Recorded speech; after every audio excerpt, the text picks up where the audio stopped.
Spencer is here looking for somewhere to put his glasses. I am in my pocket. Quite right. So we're going to do a little first impressions of Toy Story 4. I've kept him away from it. I've got a habit of doing this. Control freak. I wouldn't let him play Attack from Mars. He made me. I walked in the front. I had to walk past the machine. He made me do that as I walked past it. He wouldn't let me. This is the first time I've seen it. Come on then, let's have it. First impressions. We're going to play it for first impressions. But have a game of doubles. First impressions. It's very colourful. It's colourful. It's a really, really nice design. I'm looking around the playfield. The playfield is really beautifully executed. You can barely feel the inserts in there. It's one of the smoothest playfields I've felt in a long time. Again, very colourful. Looks very, very nice, high quality. Certainly doesn't appear to have any of the issues that they've suffered with in the past. Toys-wise, there isn't really one toy on here that stands out as being a central feature. I was kind of expecting, you kind of expect a big Woody. I always, every morning, Spence. Yeah, or a big Buzz. Yeah. Again, every evening. Yeah, absolutely. Okay. But there doesn't seem to be a main toy in here. We've got lots of little toys. I mean, funnily enough, Buzz and Woody are at the back here, and they're tiny little models. Yeah, tiny little models. But you can remove them, so you could say this. They can actually. So you could take Buzz and Woody. Okay, so they come out. There's a little holder. They come out. Buzz and Woody come out. They do. That's Toy Story 5. Don't want to spoil the plot. Oh, there's a snake in my boots. It's all right, I'll get that for you.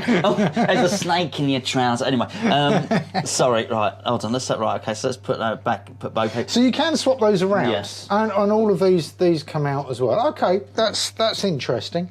But they're still very small models. I kind of... You know when you're looking at Funhouse or one of those machines. Yeah. You've got the. I kind of expected the big head of one of the characters to be there as a main feature. Stop it! Just sorry. stop it! I'm sorry. Oh my good God! I'm sorry. The screen here is the main feature by the looks of things. That is your main toy. I don't know how that works with the game because I've not seen the game powered up and working yet. In gameplay, there's lots of images and things happening on here. I'm assuming it does quite a bit.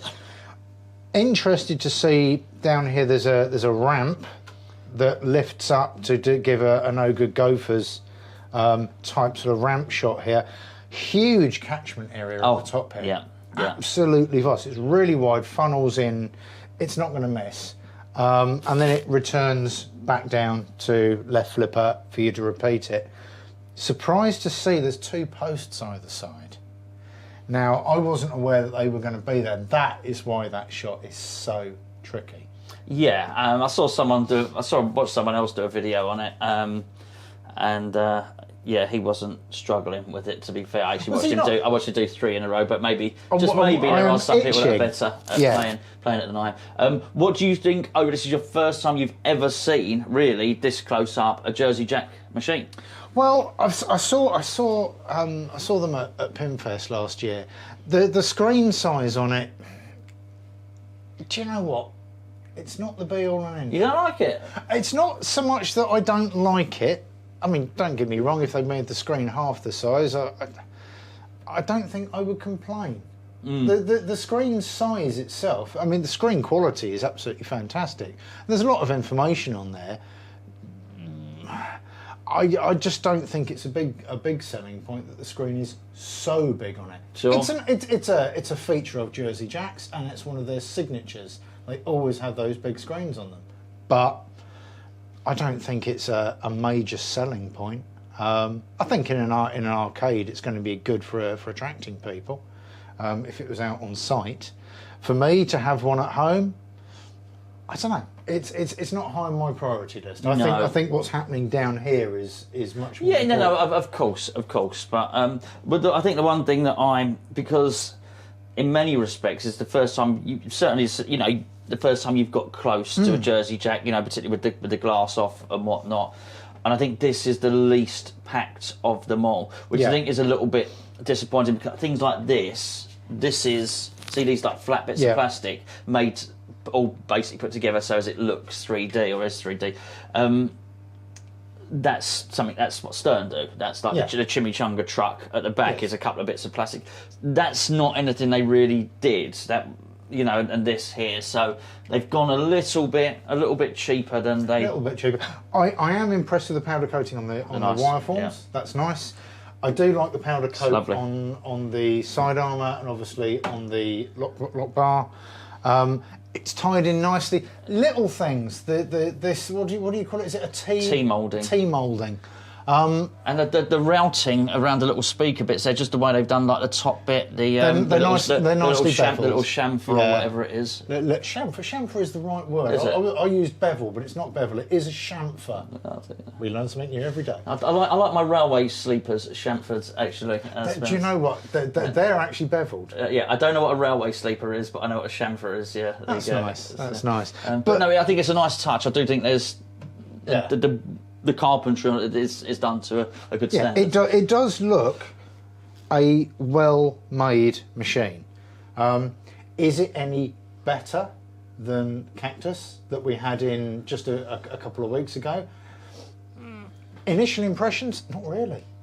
No, but Cactus is about as good as it gets. But here's the thing: does it look any worse than Cactus? No, it doesn't. And that's the thing. There's a huge price point difference on them as well. Yeah, there is. Yes, absolutely. You would expect this to be really well made. Cactus was a very pleasant surprise that was as well made as it was.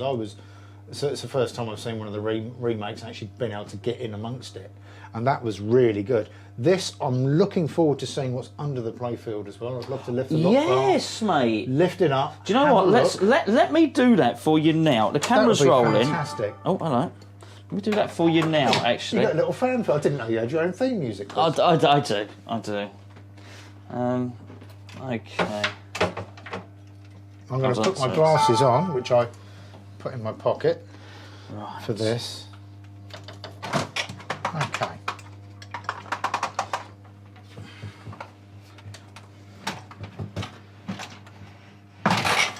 First of all, Spence. Yeah. Just look there. Let me just come around here. Squeeze past. Oh my God, I'm glad I've been on a diet. Let's have a little look in here. Okay. Not mucking around, are they? No, they're not mucking around. They really aren't. You can see it's really. Wow, this is.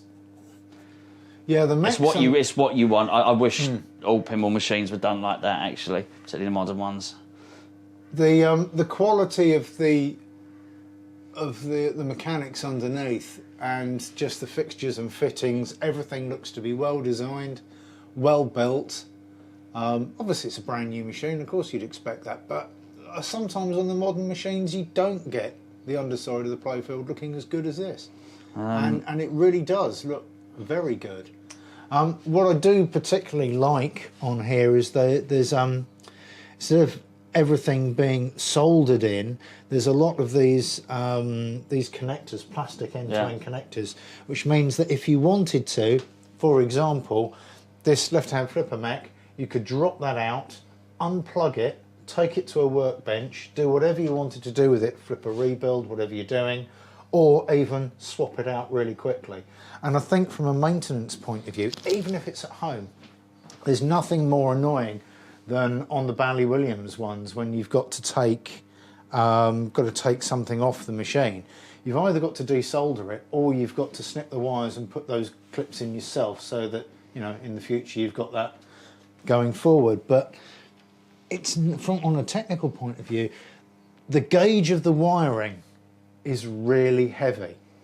And again, they haven't, you know, wire is not cheap. Copper is not cheap. No. And they have spent some money on that wiring loom. The gauge of the wire is very heavy, probably a little bit heavier than it needs to be. But it's nice to see that it's in there and they've actually spent the money on that. You can start to see, the more you look underneath, it's a very, very high quality build. Very high quality build. Obviously it's got the shaker motor inside, as you see there as well. Yeah. Which you'd expect for the price point, to be honest. Absolutely. So have the Sterns. The Sterns have shaker motors as well. No, not all of them. No, I'm not sure. It might even only be the LEs. Is it just the LEs? Quite I know. I was. Pros certainly don't. Yeah, I know they are available on the LEs. I didn't know whether they're available as an aftermarket as well. Oh yes, yeah. You can get them aftermarket, and some of them, you know, I can live without a shaker motor. To be fair, some of them are really good. You know, on the T-Rex mode on Jurassic Park, you want a shaker motor. Yeah. You're counting the layers. I'm actually counting the layers. How many years old the playfield is? Yes. This is about 9 or 10 years. 10 years old. Yeah, absolutely. I've got a playfield in there that's 70 years old, mate. You can barely lift it. Yeah. Wow, that's fantastic. One thing I would say, you can tell a lot by looking at the edge of the laminate here. On a lot of the older Bally Williams machines and some cheaper machines, you'll find a little bit of breakout on these edges here, and that's what happens with plywood.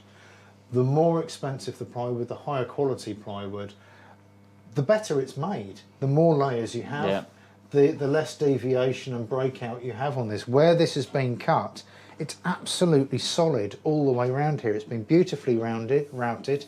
There are no blemishes or nicks missing from the edge here.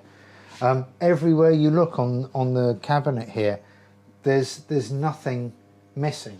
Sure. Nobody's had to go around with some filler and black paint. It's beautifully made. Beautifully made. I can't wait to have a game. Well, let's do that. Spence, we're rocking and rolling, my friend. We are indeed rocking and rolling. First game on. We put the playfield down. Yeah. First game on Toy Story. Very impressed. As an aside, the lighting on here, some nice lighting effects. They've made good use of the LEDs in here. Even silly things. Just like to point this out. There's a light that not only are they multicoloured, but the light actually goes up and round. It follows it round. There's one single they switch on and off in turn. Just nice little touches. Nice little touches. Right. Talking about nice little touches, you won't see many of those when Spencer's playing pinball. No. This will just be a car crash. I'm going to crank it up. The glasses are on. Let's go. The skill shot. Look on the screen. The screen is telling you what the skill shot is. Okay. So basically, it's a soft drop. Yeah. I'm with you. It ain't easy. Of course it's not. No, it's not, is it? I was hoping to get fluky then.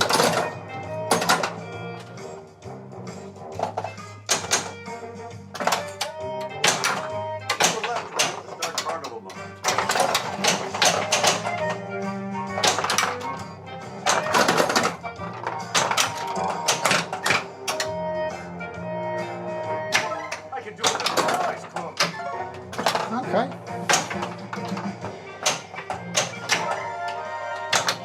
Nicely done, my friends.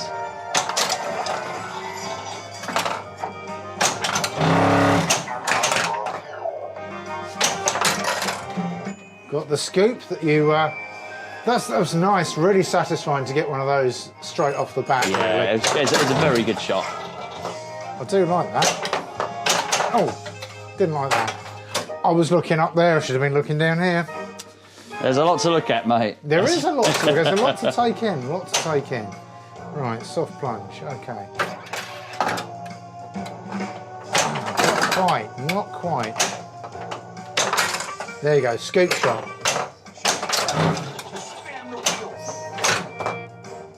So extra balls lit if you could. Oh, mate.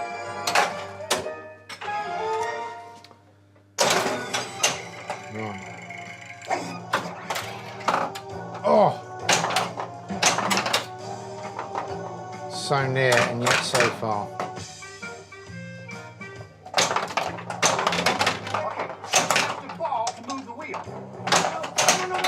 Again, looking up there, should have been looking down here. Okay, there we go. Right, first acclimatisation. So not as easy as it seems. No, not as easy. I'm looking in the wrong place. There's so much to distract you up the top end there. I'm going to have another little quick You go. do it, mate. You do it. Right, I'm determined to find out. Oh, look at that skill shot. You got it. I've done it. You have to hit that bottom flipper. You have to hit that loop. To turn it into a super skill shot. But well done, mate. So this here, you need to go up to... Basically, after you've lodged it in for the skill shot, Yeah. the ball will drop down here onto this small flipper. Yeah. You have to hit that up Okay, there so we're going to the for the bo peep bo for the peep. Okay. super duper skill shot.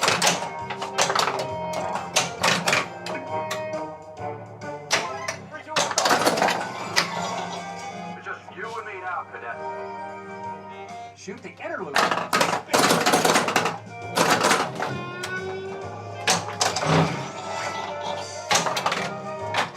Yeah, that left-hand ramp is quite easy, isn't it? It is easy. All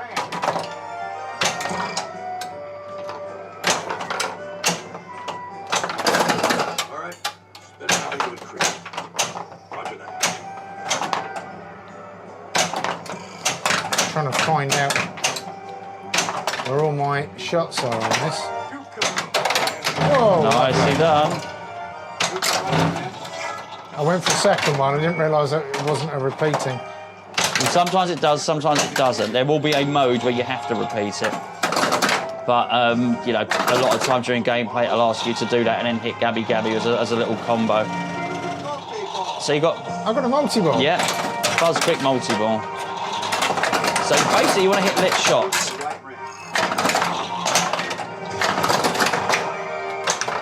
It did actually say to me to hit the right ramp.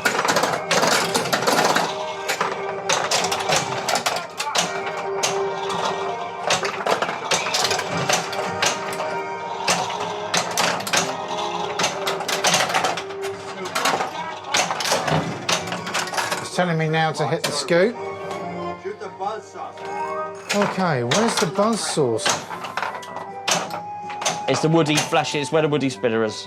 Okay.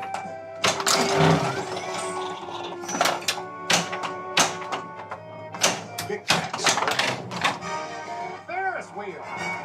So you're now in another mode. So you can see on the small screen, it's telling you hit left ramp. Well done. You want to hit now, once you hit the inner loop, Where's the inner loop? the Bo Peep loop. Ah, the So you want to Bo lodge it where that woody sign is. Shoot the woody saucer. Just got Gabby Gabby. Okay, now you just hit the right spinner, so it's a woody shot. Well done. Okay, now you want to finish with the left ramp to complete the mode. Well done. Mode Okay. completed, okay? Happy days.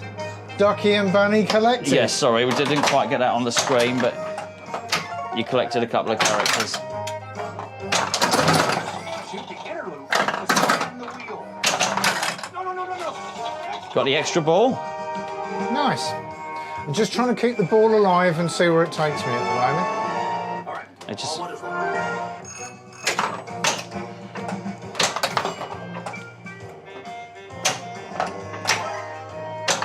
Ah, fluffed it.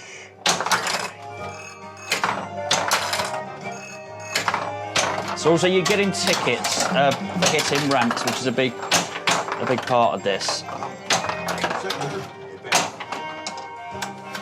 It's quite an engaging game. I do like the fact that it kind of leads you through.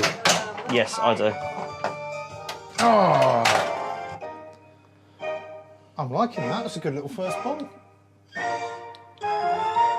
Very nice. Right, okay. Inner voice. I'm just having a little look. Right, there's our filthy little skill shot. I'll Oh, tell you what, close, to be honest, mate, close. close but no cigar. So you hit the captive ball again, it's going to start the wheel spinning. It will give you another thing to aim for. No! Come There on. you go, got a kick back. That's it. It'll give you that. It'll give you that back. Yeah? Yeah. I was spinning So it hard. wants you to rescue Forky. So you want to hit that left ramp again. No such forky luck. Ah, fucking hell. Too hard. Well done. You collected a ticket. So super loops, basically, if you can hit that inner loop, you get a lot of points for it. And beyond. You got super jets, which is to infinity and beyond. So getting up the top area of the playfield is a good tactic at the moment. Okay, if you can hit this loop now, it will score you well.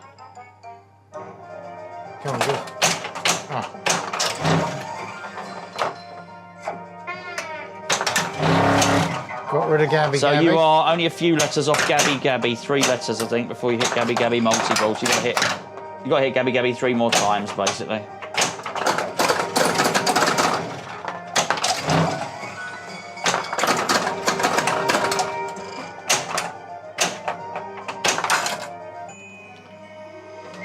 Mystery. 2 tickets. Okay. No, come on.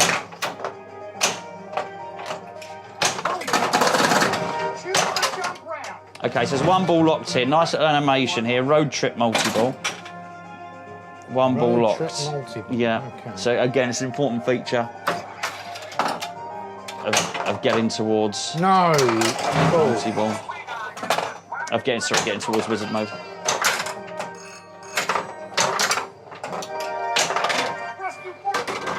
Okay. Good shot on the Duke Kaboom ramp. It wants you to hit the targets on the left-hand side, Spence. Now, if you can lock another one in there and you get multi-ball, so on the right-hand side, the forky targets is what it wants you to hit at the moment. Oh. I'm going to let you leave you 1 more attempt.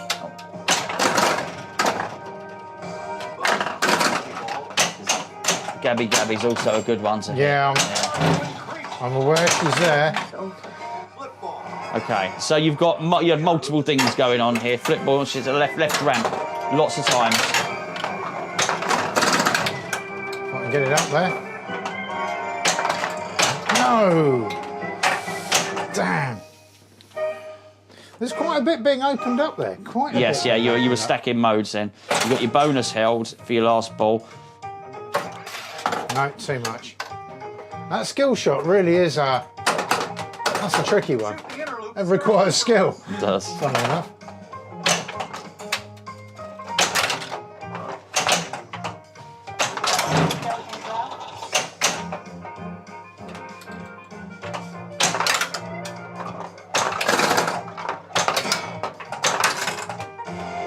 Shoot the left target to start Super X.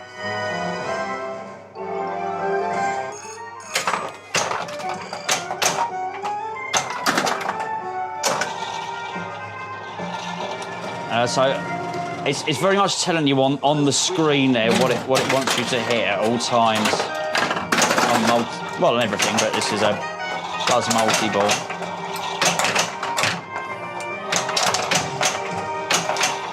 So shoot the ramps, shoot the jets at the moment.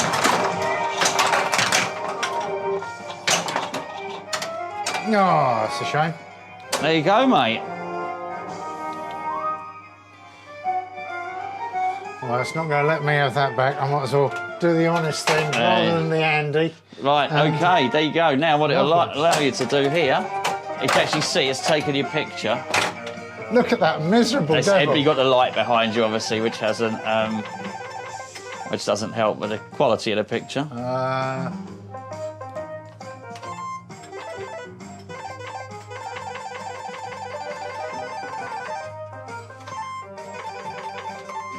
And there we go.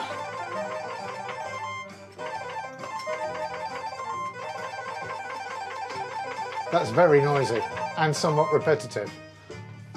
Right, go back now the other way and just tick confirm. Lovely. They have names?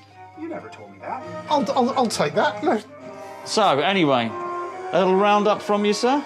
I can see why this button down here is incredibly important, because you just want to press it again. You do. You do. It's actually a really satisfying game. Funnily enough, you're talking about not having Mr. Potato Head and not having the dog in there as well. I've forgotten his name. Slinky. Stinky. Is it? I think it's... Do you know what? When you're playing it, it doesn't matter. No. It doesn't matter. I enjoyed that. There's a lot going on.